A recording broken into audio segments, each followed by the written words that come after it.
Is fast. Yeah. I mean, if he gets the ball in the open field, no one can catch him. I want to say thank God for giving me another day.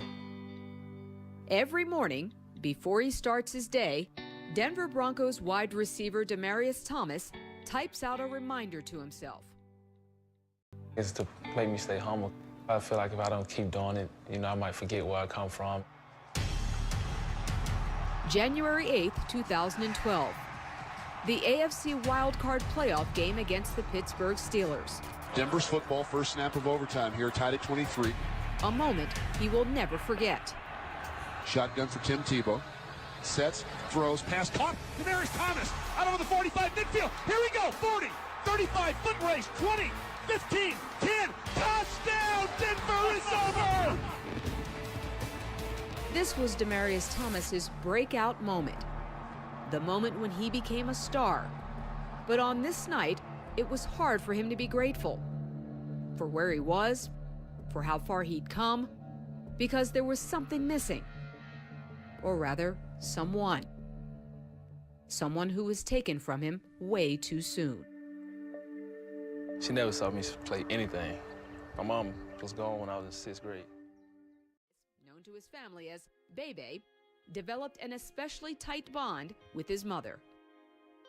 We used to do, like play basketball against each other. We used to go to game rooms and walk streets and everything. I remember telling my mom, I'm gonna go pro at something. But when Demaryius was 3, his mother was arrested and convicted of drug trafficking. She went to prison for 18 months. After she was released, she worked odd shifts at a local factory.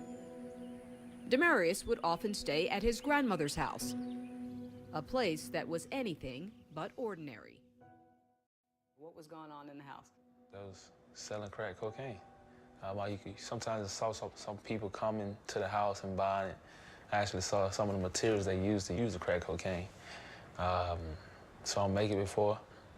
Grandma was like the head of everything. So what was your mom's role? My mom was just around all the time. I really don't know what she did. Demaryius was worried about his mother. One day when he was 11, he decided to finally say something. I had told my mom I had a dream that something bad's gonna happen, and I've been crying every day. What was the dream about? Somebody was gonna go to jail for a long time. A month later, in the early morning hours of March 15th, 1999, Demaryius, his mother, and 2 younger sisters are here, asleep in their home.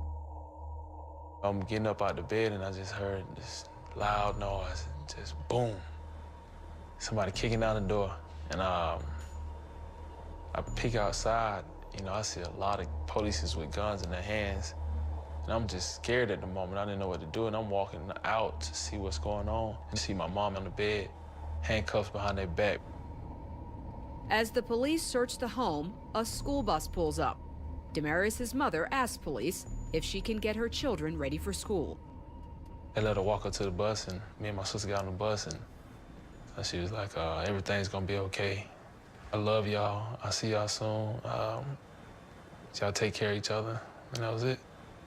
In his life, I felt like that was one of the most important things, to give him a place that he could call home. Demaryius found that home when at age 12, he went to live with his father's sister and her husband. That's when I feel like my life changed. Put me in the church. I had to be an usher. Started picking peas every Saturday morning. All those things I'd never done before. We treated him like he was our own son. We didn't treat him no different than we did our own children. That meant abiding by Aunt Shirley's house rules. When he first came with me, he was wearing big clothes. And so I stopped him from wearing big clothes. No baggy clothes. Baggy clothes, you might get spanked. He used to love wear braids. And I used to tell him, I said, you need to take them things out your hair. I said, act like a boy. Forgot about the cornrows. Yeah, she ain't like the cornrows. The grill. He came home one night with the grill. And what happened to that grill that you brought into the house? I think she threw it away. She said she found it one time, and I had a career. You know, she told you what it said. It said, baby. I'm blessed, and I'm in a great spot right now. You get out on the field, you're not even thinking about it. It's all about business.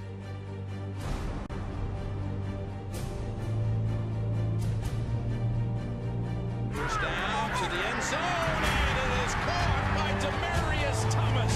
DT with a spectacular catch. This snap looks left. Demaryius Thomas is there, and here we go. Foot race down the east sideline. 40, 35, 30. Big man pulling away. 15, 10, 5. Touchdown, Denver. Benny quick throw. He's got Demaryius Thomas is at 25. It's at a 20. Here we go. 10, 5. Touchdown, Denver. Gains some speed after the stiff arm and runs it Once in. you hit the field, you just play fast. Beautiful slant route, Wide wide open in open. Jets territory. Demaryius Thomas. A gain of 54 on the game's first play. Nice grab by Demaryius Thomas, who plucks it out of the air. You know, I ran my route. I was like, I'm gonna run my route here open because it might come my way. And it is called for a touchdown, Demaryius Thomas. Good to see you, Mr. Demaryius, or baby? What are we going by? Whatever you want to call me. I went from unknown to known. Go out, now people know this shit. Manning looks downfield. He's got his man. Stay patient. That's what I'm talking about. Pass is pulled in by Thomas. And that's not easy, you know, going up against anybody that's in the NFL.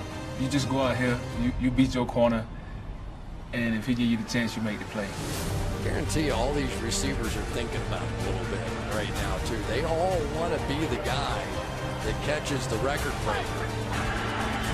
And Manning guns in and touchdown.